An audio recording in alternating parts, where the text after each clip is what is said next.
Hey, what's up guys? It's Motorxiety. You probably clicked on this video because you're looking to buy your first motorcycle. Why else would you click on it? Well, I'm here to help. I wanted to make this video to give you guys a little informative guide on the mindset you should have before buying a bike. I know it's super stress-inducing and can bring a lot of anxiety, so I just wanted to come on here, talk to you guys, and hopefully this video can help you out. So to start off, you've probably been told a lot of different things from a lot of different people about buying your first bike, and not all of them were positive or encouraging. It's super stressful to go into a situation that you don't necessarily know anything about, and the first thing that comes out of someone's mouth when you tell them about it is negative. And for motorcycling, that is definitely the case. I remember when I was going to buy my first bike, everyone around me told me that, one, I was going to die on it, and two, that if I didn't get anything bigger than a 600, that I wasn't really riding.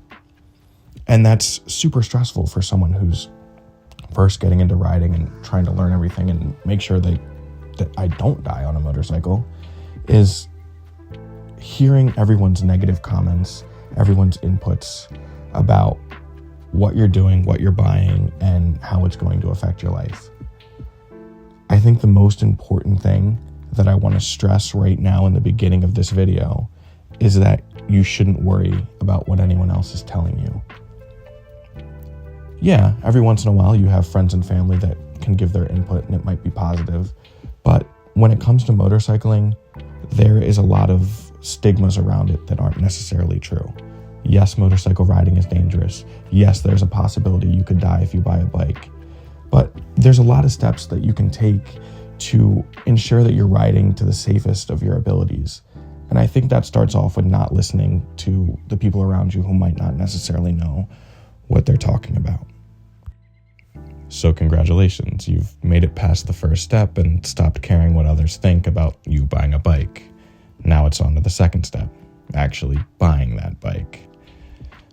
Now this is definitely the most stressful choice, as there's quite literally hundreds of options on the market, and it's hard for beginner riders to decide what best fits their needs.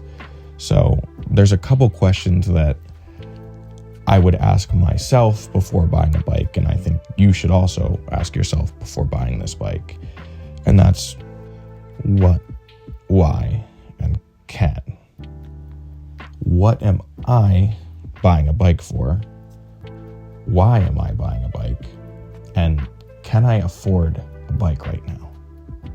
I think those are fundamentally important questions and definitely need to be thoroughly thought about before walking into any dealership and just blindly making a decision. So I asked myself these questions when buying my first bike, and I came up with my answers. The what for me was because I wanted a bike to commute to work. I wanted something that would be good on gas and a great stress reliever before getting into work and having a very long day. The why for me was because I wanted to learn a new skill. I wanted to challenge myself and give myself something to work on and get better at. I always enjoy learning new things, and this seemed like a fun challenge for myself. It also seemed like a good way to meet new people and make new friends. The can I afford buying a bike right now answer for me was a little bit trickier, and it's what ultimately led to my decision to purchase the motorcycle I did. Yes, I could afford a bike at that time, but I had just transferred jobs and I wasn't really sure stability-wise whether or not I was going to stay at this new job. So I decided that if I was going to buy a bike, that I wanted to spend as little as possible while still getting something reliable. So my first bike, after going through all of these checklists and decisions, I went with a 2022 Honda Grom. Here it is right here with my big buddy sitting on it for size comparison.